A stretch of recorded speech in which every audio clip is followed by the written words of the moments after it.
kamu, ini agak unik ya, dulu kita pernah ngaji tentang harapan. Kalau bagi Albert kamu, tidak usah berharap. Iya. Kenapa jangan berharap?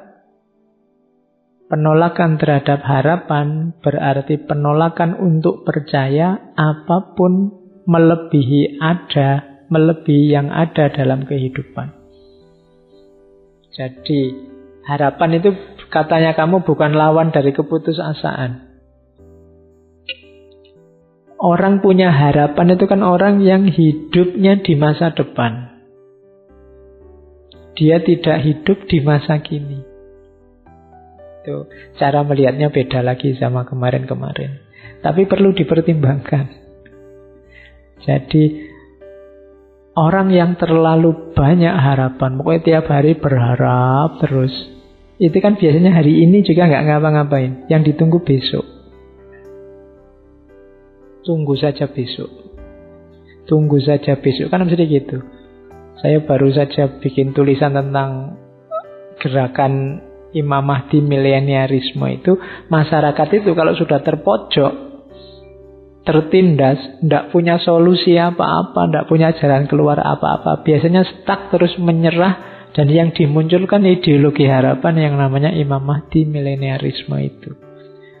Wis ndak apa-apa sekarang sumpek, besok tunggu saja Imam Mahdi datang, semuanya akan dibalas. Kalau Ratu Adil datang, selesai semua konflik di Indonesia. Kan gitu. Itu logika orang yang sudah kepepet, sudah menyerah, memimpikan datangnya Ratu Adil.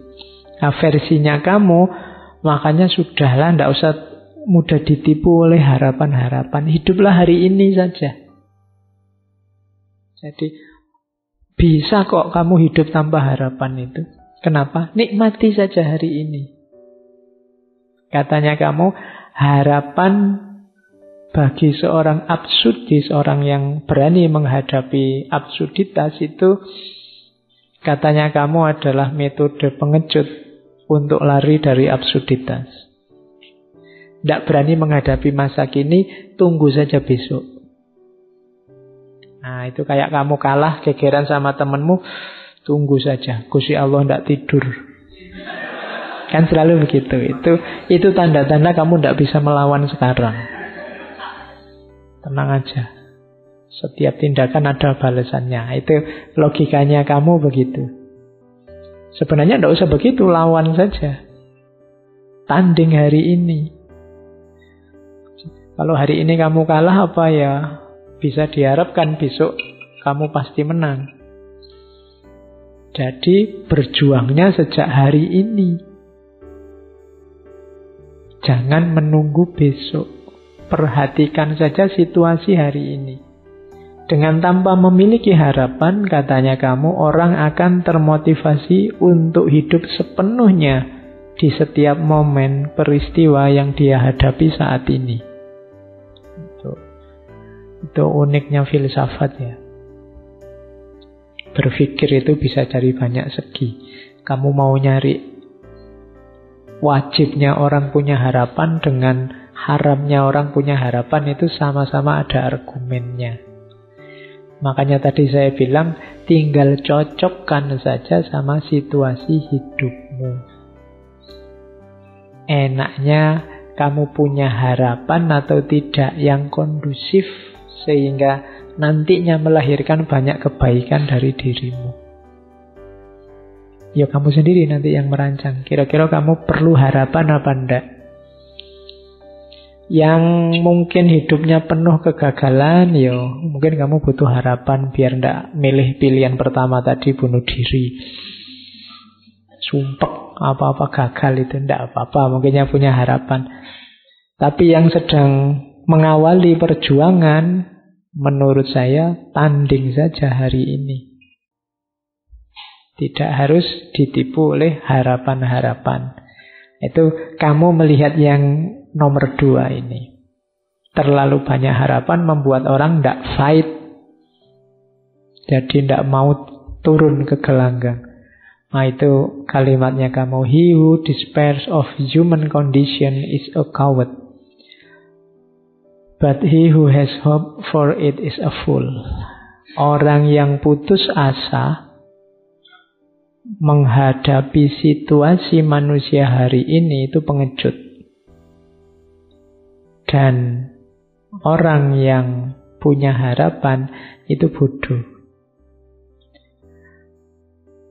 Kalau ada waktu kamu cari novelnya kamu yang judulnya Strangers, orang asing. Itu isinya orang yang hidupnya cueknya pol. Ya memang judulnya orang asing. Kamu itu suka, kalau nulis novel itu tokohnya itu stranger, orang asing, outsider, dan yang sejenis itu. Jadi bukan aku atau kamu atau dia atau kita. Selalu posisinya orang asing.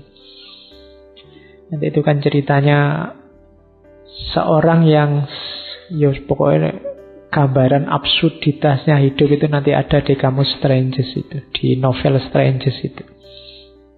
Jadi orang asing. Isinya mungkin bagi kita yang sukanya hidup tertib, aturan moral, peduli sama orang lain, itu isinya tidak karu-karuan novel itu.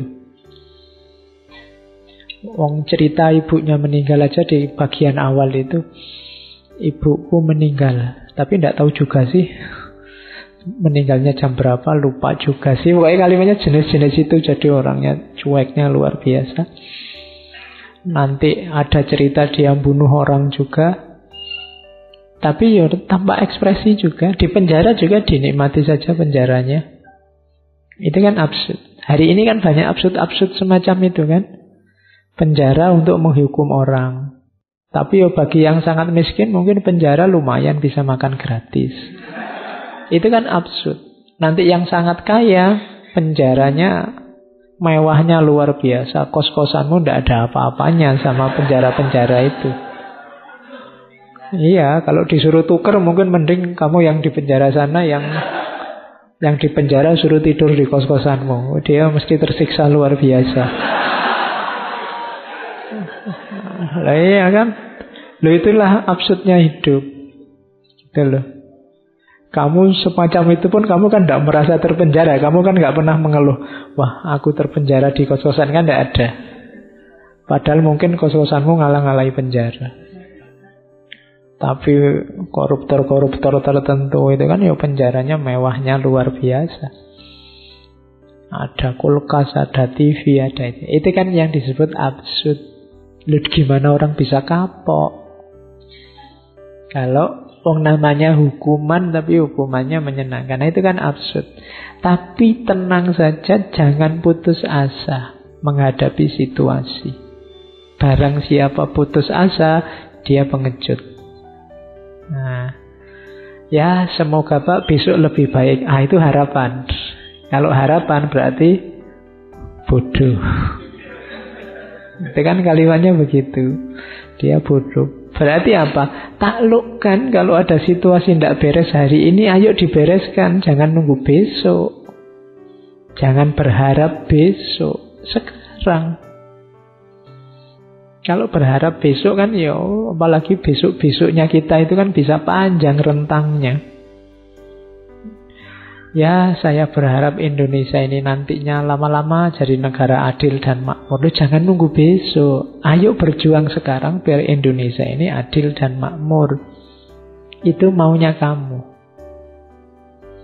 Oke. Makanya gunakan jurus ini, teori ini, konsep ini di ruang dan waktu yang pas. Awas keliru. Terus, kalau ini yang pemberontakan tadi ya. Jadi ada quote bagus dari kamu yang ini mungkin nyindir René Descartes dulu. I rebel, therefore I exist. Aku memberontak, maka aku ada.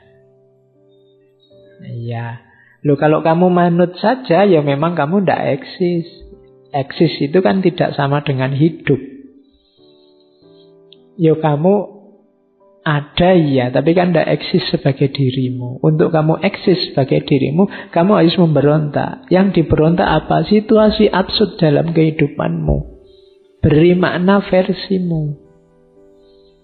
Belenggu-belenggu yang tadi membuatmu hidup secara tidak sadar dalam kungkungan, dalam cengkraman kelompok, aliran, ideologi, gagasan, kebenaran, itu kan semua membelenggumu yang tidak mesti relevan. Berontaklah, kemudian pilihlah yang relevan, beri makna hidupmu yang positif, maka I rebel, therefore I exist. Aku memberontak, maka aku ada. Ya, itu. Kalau dulu kan cuma berpikir, aku berpikir maka aku ada. Tapi kalau berpikirnya kerumunan, hanya ikut-ikutan orang lain, kamu masih belum ada. Dirimu masih belum muncul. Munculnya dirimu itu kalau kamu eksis sebagai dirimu. Nah, ini Albert kamu. Oke. Terus. Nah, pertanyaan besarnya kan terus ada di sini. Tentang moralitas. Tapi kan kita hidup ini butuh akhlak, Pak. Butuh moralitas, Pak. Biar tertib. Iya. Orang absurd itu bukan orang yang anti moral. Bukan orang yang immoral. Tapi kalau dalam istilahnya kamu, dia lebih ke amoral. Ini susah ya membedakan. Amoral itu tindakan yang netral, tidak ada hubungannya sama moral. Kalau immoral itu tindakan yang berlawanan dengan moral. Saya minum itu mungkin amoral, tidak ada hubungannya dengan moral. Haus ya minum biasa aja.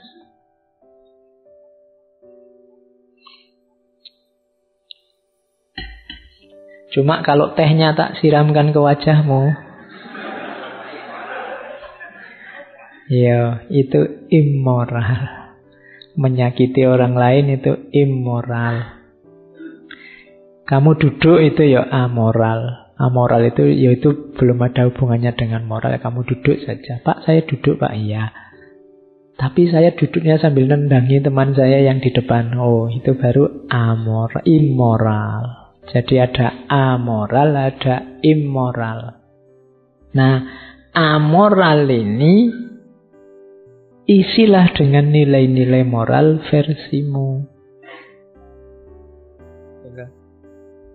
Jadi, baik atau buruk, lihatlah ruang dan waktunya, kemudian ciptakan makna itu versimu, sama. Disitulah nanti kelihatan integritas moralmu. Sama kayak tadi ya contohnya. Jadi kalau kamu melakukan sesuatu, hasil keputusanmu sendiri, termasuk dalam moral ini, perbuatan ini jadi bernilai. Tapi kalau dipaksa orang lain hanya karena mengikuti, hanya karena apalagi komitmen tertentu yang mengikatmu, katanya kamu, ya itu belum disebut bermoral. Kamu seolah-olah terpaksa, bukan keputusanmu sendiri. Kamu tidak bisa disebut berintegritas. Integritas itu jiwamu tercetak sudah bermoral begitu dan kamu putuskan bermoral. Tidak cuma karena ikut-ikutan saja. Disitulah kamu disebut orang yang berintegritas. Dan cirinya lagi, lihat situasi. Jujur misalnya, kamu ngerti kapan harus jujur ngomong apa adanya, kapan harus pakai kembang-kembang retorika, karena lihat situasi. Bukan berarti kalau kamu nggak ngomong apa adanya, terus pasti kamu nggak jujur dan salah. Nggak. Ada situasi-situasi yang mungkin kamu nggak harus jujur. Kalau jujur, bahaya, atau nggak sopan malahan. Misalnya kamu jenguk temanmu sakit terus bilang, waduh kalau kayak gini ndak lama lagi mesti sampean. Loh itu jujur. Cuma kan ya nggak usah ngomong di situ. Ya, temanku kemarin kayak gini 3 hari cumaan langsung. Iya. Kamu kan tidak mau dimarahi. Yo, aslinya memang begitu kok. Kok saya dimarahi? Saya kan jujur. Iya, jujur. Cuma ruang dan waktunya tidak cocok. Kamu harus cerdas juga memutuskan. Kapan harus ngomong jujur, kapan situasinya tidak memungkinkan. Oke, kalau ada muridmu misalnya tidak pintar, ya tidak usah dimarahi. Kamu itu bodoh, pasti masa depanmu suram, pasti gitu. Iya. Ya kamu jujur sebenarnya, cuma kan ruang dan waktunya tidak cocok kamu ngomong begitu. Itulah integritas. Jadi tidak sekedar membuta mengikuti aturan, tapi kamu ngerti ruang dan waktunya yang pas. Itu maunya kamu tentang moralitas, menghadapi absurditas. Nah, kurang lagi. Tentang, ini diambil dari novelnya The Fall. Ini sindirannya kamu pada kita. Jadi manusia itu katanya kamu biasanya merasa dirinya benar. Harusnya dibalik.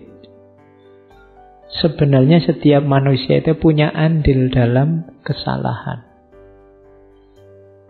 Orang kan selalu merasa aku yang benar, aku yang baik. Tapi harusnya setiap orang sadar bahwa begitu lahir kesalahan, dia juga turut andil dalam kesalahan itu, dia turut ambil saham dalam kesalahan itu. Meskipun katanya kamu bagian menghakimi, tidak boleh orang menghakimi kesalahan orang lain. Sadarlah bahwa kamu sangat mungkin melakukan kesalahan, dan setiap orang juga begitu, tapi jangan menghakimi kesalahan orang lain. Jadi kita percaya diri kita yang benar. Sekarang mulai digeser. Kalau versinya kamu, percayalah bahwa kamu mungkin salah. Itu efeknya luar biasa. Hari ini kan kita kadang-kadang agak sumpek lihat orang yang mengklaim bahwa aku yang paling benar, aku yang paling baik. Lebih kondusif katanya kamu, sadarilah bahwa aku mungkin salah, aku mungkin keliru. Itu akan lebih baik. Meskipun jangan menunjuk ke orang lain. Aku ya, bukan kamu. Biasanya kan kita kebalik. Jangan ngomong gitu, kamu mungkin juga salah. Kan selalu ke orang lain. Kebalik. Jangan terlalu percaya padaku, aku ya mungkin salah. Jadi pada diri sendiri. Itu teorinya tentang guilt and innocence. Manusia itu biasanya kecenderungannya ngakui bahwa aku yang benar. Yang ini nanti dalam banyak kasus sering jadi sumber masalah. Karena aku merasa aku benar, terus kamu juga merasa kamu benar. Itu kalau yang dipercaya sama ternyata isinya beda, yang terjadi kan konflik. Beda dengan mentalnya dibalik. Aku mungkin salah. Kamu juga merasa aku juga mungkin salah. Oke, dalam pergaulan kan lebih kondusif. Aku yang salah. Oh enggak, aku yang salah. Aku yang salah. Gegeran. Gegeran lagi ya akhirnya. Ya hidup ini memang absurd ya. Jadi, iya. Disuruh ngalah, akhirnya gegeran gara-gara saling ngalah. Oke. Nah, katanya kamu ini, we are all exceptional case. Setiap manusia, kita semua itu adalah kasus khusus. Jadi ini edisi terbatas. Setiap orang merasa dirinya istimewa, bahasa lainnya itu. Tidak ada loh orang itu yang Kalau disuruh jujur aja, dia pasti merasa, aku ini istimewa loh. Aku ini luar biasa loh. Aku ini siapapun dia. We all want to appeal against something. Terus selalu protes tentang sesuatu yang tidak cocok dengan kebenaran yang dia yakini. Jadi ini bahasa lainnya, manusia itu merasa istimewa dan selalu komplain. Yang ketiga, each of us insists of being innocent. Selalu merasa dirinya benar. Bahkan demi 3 hal ini kadang-kadang yang disalahkan bisa manusia seluruhnya atau surga dan Tuhan. Dalam rangka apa? Menunjukkan bahwa aku ini khusus, aku ini harus dibela, aku ini bersih. Orang biasanya itu yang dia rasakan.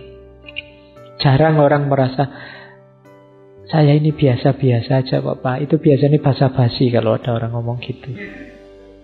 Kamu ingin dianggap istimewa dengan bilang saya biasa-biasa saja. Jadi setiap orang adalah edisi khusus. Jarang orang yang merasa dirinya, saya itu jelek kok Pak. Enggak. Pasti kamu merasa istimewa.